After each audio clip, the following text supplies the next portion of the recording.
Halo kawan, selamat datang kembali di channel YouTube Engine Studio. Kali ini saya akan membahas tentang upgrade CPT bermodalkan kurang lebih 250.000.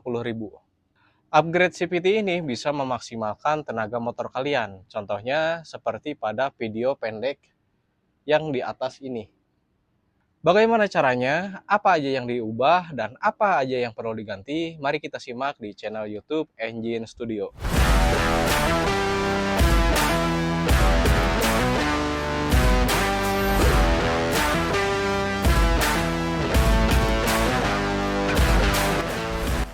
Oke, langsung saja, apa aja yang perlu di-upgrade, kita bahas satu persatu. Saya akan sebutkan keunggulannya apa dan kelemahannya apa.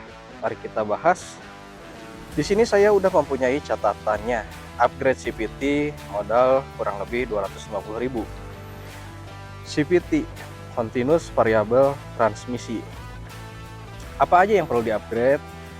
Itu yang pertama, kalian bisa kerok jalur roller kalian. Keunggulannya apa? Kita bahas satu persatu. Keunggulannya itu kalau kalian kerok jalur roller, contohnya seperti ini. Nah, kerok jalur seperti ini udah dikerok ya. Yang ini. Keunggulannya apa aja? Yang pertama, keunggulannya itu akselerasi kalian pastinya meningkat. Yang kedua, performa yang lebih agresif. Kemudian yang ketiga itu biaya yang relatif terjangkau kalau buat kerok roller itu sendiri. Untuk biayanya nanti saya akan bahas di akhir video. Kemudian kekurangannya apa? Roller kalian durabilitasnya berkurang, itu mau tidak mau. Oke, kemudian yang kedua itu penurunan top speed. Yang ketiga, butuh pengerjaan yang akurat.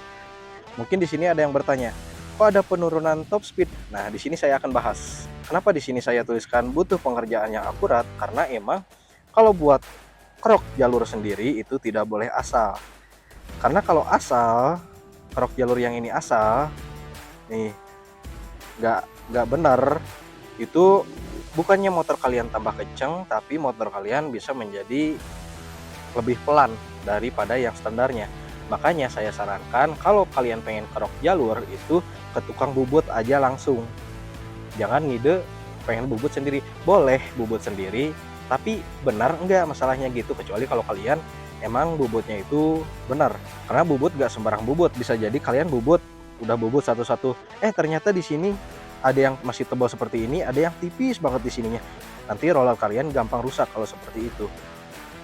Oke, lanjut. Yang kedua yang perlu di-upgrade apa? Kasih interlock. Contohnya seperti ini. Nih, contohnya seperti ini, interlock yang seperti ini. Keunggulannya apa? Interlock itu bisa meningkatkan akselerasi kalian. Kemudian peningkatan top speed. Otomatis yang biasanya kalian limit di 120 atau 130 motor kalian, kalau pakai interlock itu bisa limit sampai 160 km per jam. Kemudian yang ketiga itu keunggulannya V-bed lebih tinggi. Nah, ini salah satu faktor kenapa top speed bisa lebih tinggi juga. Salah satunya V-bed menjadi lebih tinggi. Kemudian kekurangannya apa? Kekurangannya itu butuh pengerjaan yang akurat. Sekali lagi, kalau kalian pengen ngebubut, itu jangan ngide ngebubut sendiri. Ini semua ada hitungannya. Kedalaman ini juga biasanya dihitung kalau buat di tukang bubut. Makanya kalau kalian pengen interlock, itu usahakan jangan ngide ngebubut sendiri. Karena kalian ngebubut di tukang bubut itu terbilang murah juga. Kemudian yang kedua itu durabilitas atau ketahanan roller berkurang. Itu emang kelemahannya. Misalnya kalian kalau upgrade kirian, pasti kelemahannya di rollernya cepet aus. Kemudian yang ketiga itu ganti roller. Nah, kalau kalian udah kerok jalur seperti ini dan juga udah pakai interlock, roller kalian juga harus diganti, di upgrade.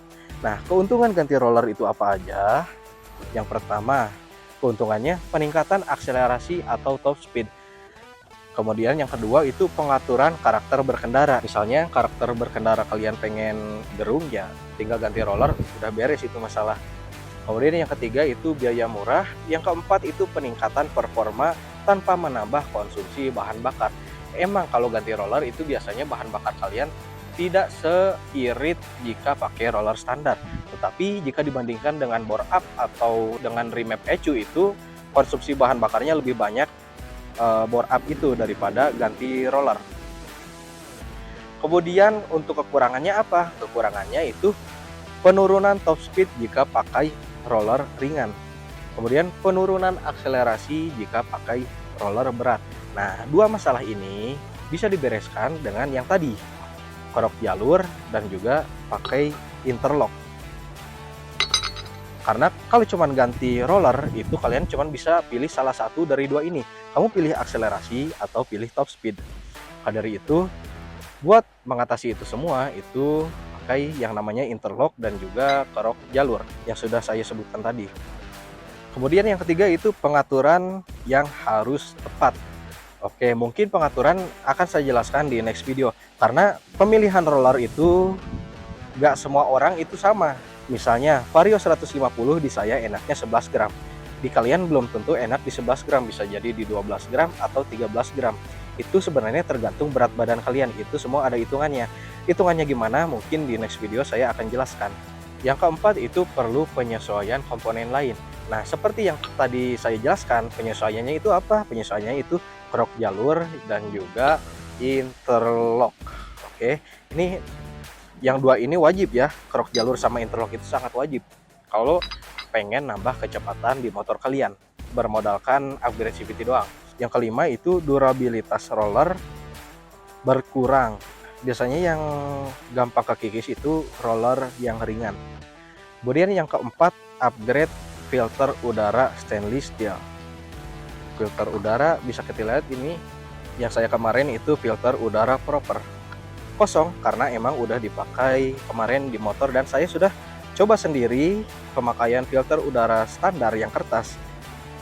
Berpindah ke filter udara stainless steel itu seperti apa bisa dilihat di video ini, lengkapnya gimana, perbedaannya apa, dan seresponsif apa setelah ganti filter udara ke stainless steel. Oke, lanjut kita bahas dulu keunggulan dan kekurangannya. Keunggulan ganti filter udara ke stainless steel yang pertama itu aliran udara lebih baik, kemudian daya tahan lebih lama, performa mesin lebih stabil dan menambah performa. Yang keempat itu mengurangi konsumsi bahan bakar. Yang kelima itu tahan terhadap air. Yang keenam itu perawatannya mudah. Makanya saya sarankan kalau kalian pengen ganti filter udara, saya sarankan ke filter udara yang stainless steel. Tidak hanya perawatan yang mudah, tetapi filter udara stainless steel bisa dipakai seumur hidup dan juga mengurangi konsumsi bahan bakar. Ini perlu dicatat ya, emang seperti itu karena aliran udara jadi lebih baik. Kemudian kekurangannya apa? Kekurangannya itu perlindungan terhadap kotoran jadi berkurang. Emang kalau harus jujur, filter udara terbaik itu kertas. Tapi kalau buat kertas itu diganti tiap 4.000 sampai 10.000 km sekali. Sedangkan untuk yang stainless steel itu tidak perlu. Itu kalian hanya perlu membersihkannya pakai kompresor atau dicuci atau pakai cara lain. Yang penting filter udara stainless steel ini bersih. Kemudian kekurangan selanjutnya itu perlu perawatan yang rutin. Oke, perlu digarisbawahi, sebenarnya filter udara stainless itu tergantung wilayah kalian. Kalau tempat kalian itu sangat berdebu di jalan, itu kalian perlu perawatan yang rutin.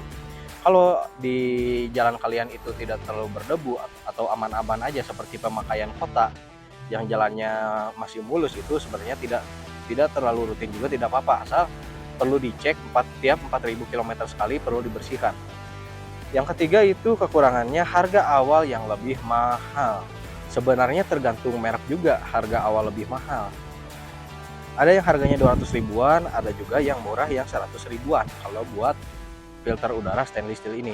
Selanjutnya itu ada ini, bubut mangkok puli. Nah, kebetulan di sini saya masih pakai puli original. Bisa kita lihat puli original ini benar-benar berat sekali. Dan juga ini lubangnya cuma 2 ya. Lubangnya cuma 2. Kalau di bubut itu lubangnya bisa lebih banyak lagi. Kita bahas satu persatu. Keunggulannya apa aja, kekurangannya apa aja, bisa kita lihat. Yang pertama keunggulannya itu meningkatkan akselerasi. Pasti meningkatkan akselerasi karena mangkok lebih ringan. Jadi motor kerasa lebih enteng. Kemudian yang kedua itu mengurangi slip coupling. Nah, kenapa mengurangi slip coupling? Karena kalau di bubut otomatis ini dilubangin lebih banyak. Dilubangin lebih banyak otomatis debu lebih gampang keluar dari mangkok ini. Debu yang di sini. Penyebab slip atau geredek di motor itu sebenarnya karena di sini kalian kotor. Di area ini kotor. Karena debu tidak keluar secara maksimal. Kalau kalian bubut di sini otomatis kan banyak lubangnya tuh. Debu otomatis keluar juga lebih banyak, makanya menghindari slip atau mengurangi slip pada motor. Lanjut, yang ketiga keunggulannya yaitu performa lebih stabil. Kemudian yang keempat itu membantu pendinginan kopling. Nah, seperti yang saya jelaskan tadi, kenapa membantu pendingin kopling? Karena kalau di bubut di sini lebih banyak lubang-lubangnya. Makanya udara lebih bermain di sini. Efektivitas di putaran rendah. Otomatis torsi kalian lebih terasa jika mangkok ini kalian bubut. Kekurangannya apa? Kekurangannya pengerjaan yang harus presisi. Yang kedua itu potensi getaran berlebih. Nah, potensi getaran berlebih ini karena biasanya pengerjaannya itu kurang presisi, asal-asalan. Karena di bubut juga nggak boleh asal-asalan, itu semua ada hitungannya. Lanjut, next kita bicara tentang harga. Yang pertama itu kalian ganti roller. Roller itu biasanya di bengkel harganya rata-rata 35.000. Oke, di sini saya masukkan harga ini sesuai rata-rata aja ya. Karena tiap bengkel pasti beda. Tiap daerah juga pasti beda. Di sini kita ambil untuk roller yang seperti ini itu harganya kurang lebih 35.000. Mungkin di bengkel-bengkel lain bisa lebih mahal, bisa lebih murah. Itu tergantung bengkel yang jualnya juga. Kemudian bubut. Nah, bubutnya itu apa aja? Yang tadi saya sebutkan, keruk jalur, kemudian interlock, dan juga bubut puli. Kebetulan yang saya bawa ini masih standar ya. Ada yang sudah dibubut cuman sudah terpasang di motor dan motornya lagi dipakai, makanya saya bawa yang standarnya aja. Itu harganya di kisaran kurang lebih 100.000. Satu catatan, harga bubut tiap daerah itu bisa berbeda-beda tergantung daerah. Saya kemarin ke tukang bubut minta kerok jalur, interlock, dan juga bubut mangkok. Itu kurang lebih harganya 100 ribuan. Mungkin di tempat kalian bisa lebih mahal ataupun bisa lebih murah. Makanya ini saya tidak bisa memasang harga pasnya berapa. Kemudian yang ketiga itu filter udara stainless. Nah, untuk filter udara stainless itu sebenarnya tergantung merek. Yang saya ambil di sini kemarin harganya 98.000 untuk yang merek proper ini. Di harga 98.000. Kemarin juga banyak yang harganya lebih mahal, ada yang 200, ada yang 170, 150, itu bervarian. Itu tergantung gimana kalian. Nah, ini semua saya jumlahkan itu jadi 233.000. Kurang lebihnya seperti ini. Oke, jadi harganya itu sebenarnya tergantung pada daerah kalian masing-masing. Yang berbeda itu sebenarnya kalau buat bubut. Tiap bengkel bubut biasanya harganya beda-beda. Bisa jadi lebih murah, bisa jadi lebih mahal. Oke. Kesimpulannya, dari yang semua tadi saya jelaskan, upgrade mulai dari roller, bubut, dan juga ganti filter udara itu saya habisnya di 233.000. Nah, ini buat yang awalan aja. Misalnya kalian udah upgrade ini semua, pengen di-upgrade lagi tuh. Upgrade-nya bisa upgrade yang lain-lain lagi. Seperti ganti versi PT, ganti persentri, di derajat ulang puli, dan juga pakai ring Mio-J. Nah, sebenarnya ring Mio-J ini nggak harus ya, nggak wajib. Karena dilihat dulu tuh, si puli kamu, fan beltnya udah benar-benar turun atau belum. Gitu. Nah, itu saja mungkin yang bisa saya jelaskan. Upgrade CVT murah. Yang pertama ganti roller, yang kedua kerok jalur roller, yang ketiga interlock, yang keempat bubut mangkok puli, yang kelima ganti filter udara ke stainless steel. Dijamin motor kalian lebih enteng. Cuman saran saya, kalau kalian pengen kerok jalur dan juga bikin interlock, usahakan ke bengkel bubut yang udah benar-benar profesional. Karena ada juga yang tukang bubut pengerjaannya itu asal-asalan. Kalau ini kan kelihatan tukang bubutnya rapih, ngerjainnya rapih, juga rapih, makanya bagus. Silahkan kalian coba-coba sendiri, rasakan gimana perbedaannya. Jika kalian ingin upgrade lebih, itu yang tadi saya sebutkan, ganti per CPT, ganti per Sentry, derajat ulang pulih, dan juga ring Mioji. Mungkin segitu saja tentang upgrade CPT bermodalkan kurang lebih dari 250.000. Saya kemarin habis 233.000.